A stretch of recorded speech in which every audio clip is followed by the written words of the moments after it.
So today we are going to talk about the kingdoms. Now remember, previously we talked that there are three domains: bacteria, archaea, and eukarya. So bacteria and archaea are prokaryotes, meaning they do not have a nucleus. Eukarya do have a nucleus. Now we said there's 6 total kingdoms. The kingdoms are below the domains. So you might only see 4 here. But remember, we said that archaea is also a domain and bacteria are also a domain. So kingdoms, scientists go ahead and because they can't split up bacteria any further or archaea any further, they call them kingdoms as well. So bacteria and archaea are domains, but they're also kingdoms too. So we have 3 domains and we have 6 kingdoms. And today we're going to talk about the 4 new kingdoms that we haven't really talked about. So on this previous page, we're going to talk about the protists, fungi, plants, and animals. So to start off with, Plantae is the name of the plant kingdom. You can go ahead and start your notes right off where you left off on them, or you can start a new page, but we had just talked about the kingdoms, so this would fit nicely under that section of notes that you just took a couple days ago.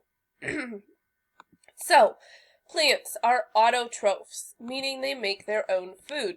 Auto means self, and troph means feeding. So they are self-feeding. They produce their own food through photosynthesis. Okay, so they're one of the few kingdoms that can do this on their own. In addition, they have chloroplasts. So if you remember from our plant and animal cell unit, here's a picture of a plant cell, we can see that they have these squiggly green things. These squiggly green things are chloroplasts. And those are the organelles that carry out photosynthesis. Remember, with photosynthesis, we take carbon dioxide and sunlight and we turn it into sugar, all right, for the plant to use, because the plant does not have a mouth. So instead of eating like we do, they need to make their own food using sunlight. And lastly, they have a cell wall made of cellulose. So when we did plant and animal cells, you might remember drawing an extra layer on the plant cell around the outside. That's because they have a cell wall. Animal cells do not have a cell wall. They just have a cell membrane. And the plant cell wall is made of something special called cellulose. I talked about this in my class, but maybe you might not know. Os means sugar. So cellulose is a type of sugar. And it's what helps the plant stay upright and hold itself up.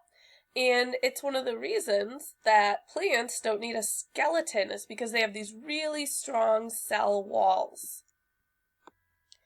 It's also the reason that we can't digest plant material as well as other organisms. So if you eat anything with fiber, like a fiber 1 bar, that fiber comes from this cellulose. So they're making that fiber 1 bar with plant materials, and those plant materials have this really hard cell wall. And we can't digest it very well. It's still good for us, but we can't digest it very well. So that's why it makes us feel full longer. In contrast, cows have a really good stomach for digesting cellulose. They eat grass and all sorts of things, and they actually have several stomachs and lots of microbes that are able to digest this. So they're able to get a lot more nutrients from it. Next up, animal kingdom, which is called Animalia. Animalia, or animal kingdom. Now, animals. I know these are big words, so don't get scared off by them. Multicellular.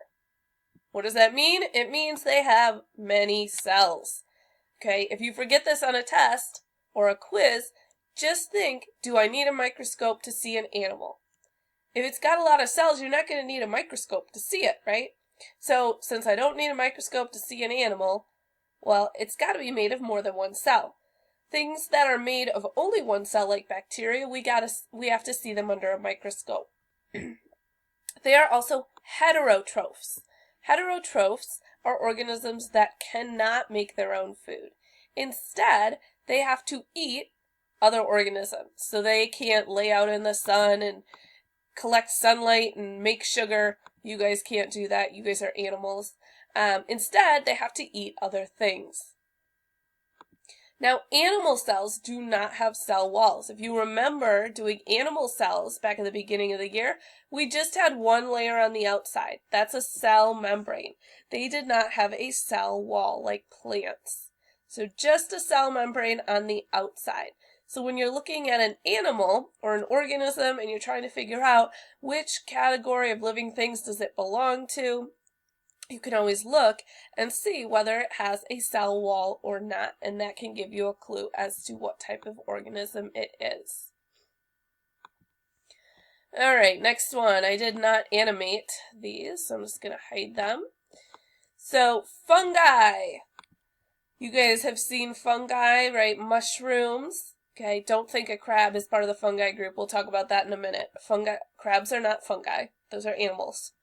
So fungi are multicellular heterotrophs. Hey, that's the same description as animals. But fungi are different in many other ways. So we'll talk about that in a minute. So again, multicellular. Do you need a microscope to see a mushroom? No. It's made of many cells, so it's big enough that we can see it with the naked eye. They are also heterotrophs, meaning they have to get food from other organisms. So fungi cannot do photosynthesis. That's why they're not green. Okay? Mushrooms are not green because they don't have chloroplasts. They can't do photosynthesis. What they do is they feed on dead and decaying material. Okay? So either dead organisms, rotting logs, those kinds of things. In addition, they have cell walls. Now their cell walls are made of something different. It is called chitin. I know it looks like chitin, but it's pronounced chitin. So here's where the crab comes in. Have any of you ever eaten crab or lobster and you had to break it open? Right? Crabs and lobsters have hard shells. Those hard shells are made of chitin. That's the same stuff that's in the cell wall of these fungi, of like mushrooms and molds and that kind of thing. Or if you've ever stepped on an insect or a beetle and heard it go crunch, chitin is responsible for making the outside of that insect kind of hard and crunchy. So chitin is in the cell walls of fungi. Now you might ask, well, why aren't fungi hard and crunchy? Well, they don't have as much chitin in them as crabs do. Okay, the chitin's only in their cell wall. So I put this picture up here. This is a picture of their cell wall, and the chitin is this yellow stuff. Okay, so their whole cell wall is not made of chitin, just a little bit of it. And then the last thing here, I just have some examples. Since you might not be as familiar with fungi, it includes yeast.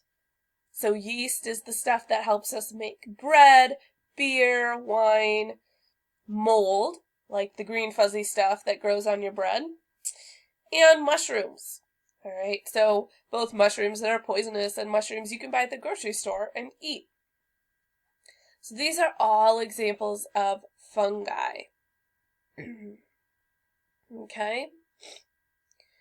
All right, the last group we are going to talk about is the misfit group. All right, I like to think of it as, the junk drawer of the kingdoms because it's where they put anything that doesn't really fit. So Protista, Protus. This is a leftover group. It includes anything that is not a plant, an animal, or a fungi. Some of them might look kind of like plants or kind of like animals, but maybe they don't have all the characteristics of plants or animals. So they had to put them in a different group. So I'll let you write this and then we'll go over a couple examples.